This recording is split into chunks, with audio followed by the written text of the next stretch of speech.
Birmingham today said that fell far short of the £50 billion they'd been hoping for.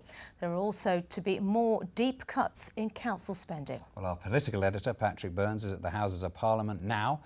More pain, which we've come to expect, really, Patrick, but some gain for the region today.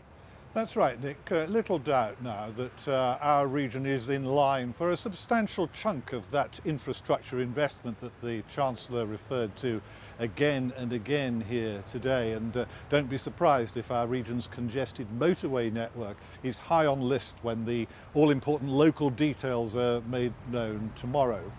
Bob Hockenhull has been gauging local reactions to the Chancellor's statement.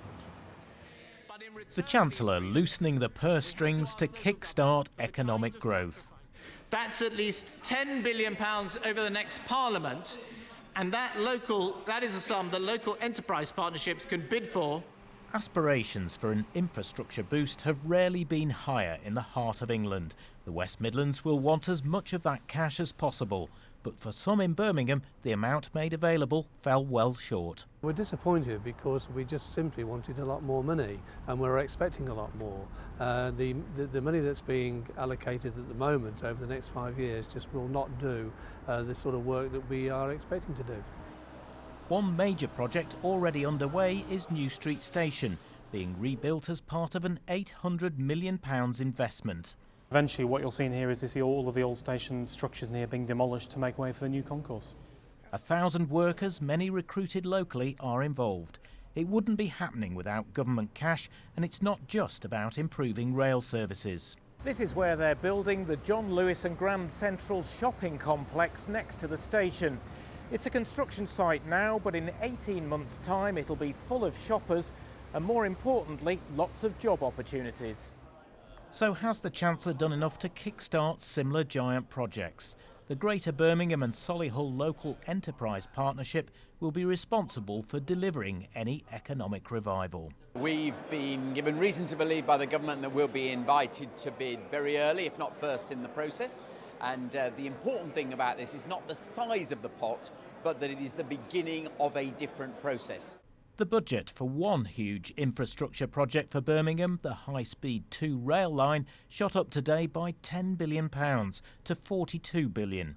The government says it still may not cost that much, and opponents are still determined to scupper the whole project. New pictures show what HS2 trains could look like, and one of the companies involved believes it is a price worth paying.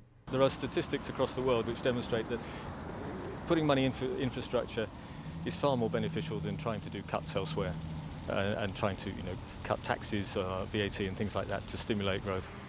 A sentiment the would-be wealth creators in the region hope George Osborne will agree with. Bob Hockenhull, BBC Midlands Today.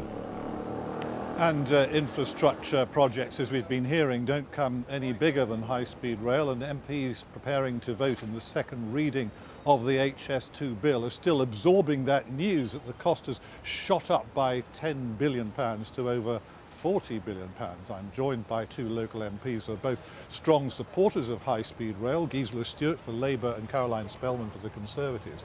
Caroline, surely this news now is bound to embolden those party colleagues of yours along the length of the line who feel very strongly that we shouldn't throw any more good money after bad. We should axe it. The underlying problem is one of capacity, so there's been a doubling in long-distance rail travel in just 15 years because of the cost of motoring, and so that's not likely to change. So the imperative here is one of capacity, and although I have some reservations about the impact on my constituency and I'm trying to get better compensation for my constituents, I do think that for the West Midlands we do need that extra rail capacity. Gisela, you're the sort of parliamentary cheerleader for high-speed rail. This is going to make the job of holding that support together all the more difficult. Surely the voices will get ever stronger now against it.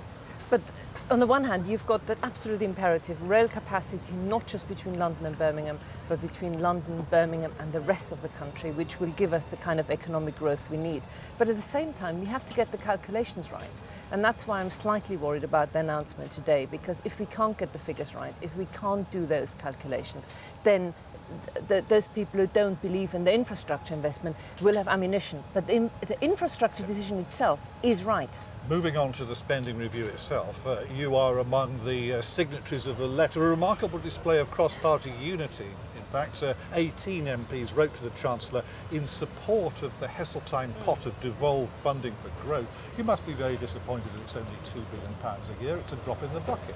Well, Lord Heseltine has actually said it's more than that. It is 15 billion by the time you bring European monies into play. But I think it is really important that we have written to the Chancellor on a cross-party basis, because the West Midlands needs to speak with one voice when we're competing for this money.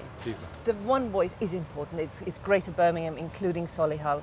But the announcement today was 2 billion, which is on average 5 million, which is not enough. So I hope there will be more money. My thanks to you both, and of course this is the end of part 1. Part 2 comes tomorrow with all those detailed plans for regions like ours. Now back to you. Patrick, thank you.